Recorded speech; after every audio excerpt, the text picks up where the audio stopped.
এটা হচ্ছে নারীকে হেনস্থার শিকার করানো হয়েছে।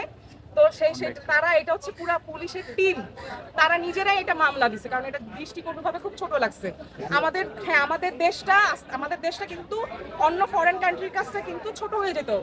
পর্যটকরা কিন্তু একটা সময় কিন্তু আসতে চাইতো না, ভয় পাইতো যে এখানে নারীরা হ্যারাস হয়, নির্যাতিত হয়।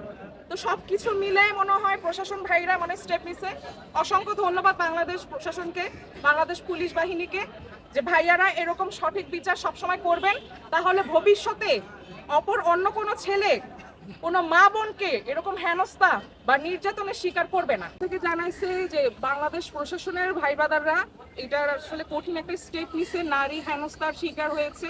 এটা সামাজিক যোগাযোগ মাধ্যমে অনেকটা ব্যাপক এটা মানে ছড়িয়ে গিয়েছে এবং ভাইরাল হয়েছে, এবং এটা আসলে আমাদের বাংলাদেশে মানে দেশের প্রেক্ষাপটটা মানে এটা যদি সঠিক মানে বিচারটা না হইতো, এখন কিন্তু তার একদিনের জন্য হইলো সে একটা মানে কঠিন শিক্ষা পাইছে বা কষ্ট পাইছে যে না, আমি বেঁচে থাকতে আমি আর কোনো মা বোনের মানে হেনস্থা করব না, বেয়াদবি করব না, আমি নিজের কাজে মন দিব, ভালো ভালো কাজ করব, আর সে তার মতো কাজ করুক। আমি চাচ্ছি এটা আসলে সমাধান হোক, মিটে যাক, কারণ দিন শেষে আমরা হচ্ছে ভাই ভাই বা ভাই বোনের মতো। আমরা হচ্ছে বলে না যে এক মুসলিম আরেক মুসলিমে কিন্তু ভাই ভাই।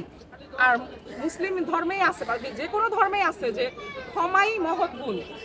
উপরওয়ালা যেহেতু ক্ষমাশীল, আর সেখানে তো আমি কিছুই না, তাকে একবার সুযোগ দেওয়া হয়েছে। কারণ আমি এইটা শুনে আমার অনেক খারাপ লাগছে যে তার বাবা কয়েকদিন আগে মারা গেছে। আমি বুঝি, আমারও বাবা মানে সেদিন ভাই আমাকে একটা খুব খারাপ কথা বলছে যে বেয়াদবের বাচ্চা। আরে আমাকে গালি দেখ, আমার বাপ মা কি দোষ করছে? আমার বাবা মা তো পৃথিবীতে নাই। এই জিনিসটা খুব খারাপ লাগছে। তো যাই হোক, তার বাবা নাই, সে একলা তার পরিবার নিয়ে আসছে, আর তার পরিবারের সবাইকে দেখে, হ্যাঁ, তার পরিবারের সবাইকে দেখে মনে হচ্ছে মাশাআল্লাহ তাদের কি সুন্দর ভদ্র চেহারা, নুরানি ফেস, আল্লাহর নামও নেয়, ভালো ফ্যামিলির ছেলে। আমি কেক খাইতে গেছি আর অনেক আনন্দ করছিলাম। ওই যে মুরব্বী, ওই যে সুপারির যে সেল করে, ওনাকে একটু মানে কেক খাইয়ে দিচ্ছিলাম, আর একটা আপুকে কেক খাইয়ে দিচ্ছিলাম, অনেক গান বাজনা গাচ্ছিলাম। এর মধ্যে ভাইয়া হঠাৎ করে এসে বড় ধরনের সিগারেট করলো। এটা ওনার জন্য যেমন কালারফুল হয়েছে, আমিও কালারফুল হয়েছি। কাদা ছোড়াছুড়ি একটা কাজ না। তবে আমি এটাই বলতে চাই, ভাইয়াকে দেখে কিন্তু আমাকে একটা লোক খুব জঘন্য একটা টেক্সট পাঠাইছে। ভাইয়া যদি আল্লাহ মাফ করুক, মানে ইহজগতে আমাকে যেন কখনো এরকম হুমকি ধুমকি বা হেনস্থা না করে, বা অন্য কোনো মা বোনকে এমন হেনস্থা না করে, সেরকম স্টেটমেন্ট দিবে, তাহলে দিন শেষে আমরা সবাই মানে খুশি থাকবো। হ্যাঁ হ্যাঁ, আর অন্য কোনো ছেলেরাও যেন এই খারাপ জিনিসটা দেখে যেন উৎসাহিত না হয়, তাহলে কিন্তু তাদের কঠোর পরিস্থিতির শিকার হইতে হবে, কঠোর শাস্তির শিকার হইতে হবে তাদেরকে।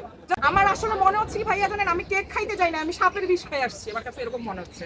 এরকম জানলে আমি আমি কেক কবা খাইতাম। আমার কেক আমি 2 মাসেও যাই না, আমি একদিন কেক খাইয়া মানে আমি একবারে মানে গাইবে আগুন লেগে যাবে। আমি আসলে এটা বুঝতে পারি। ঠিক আছে।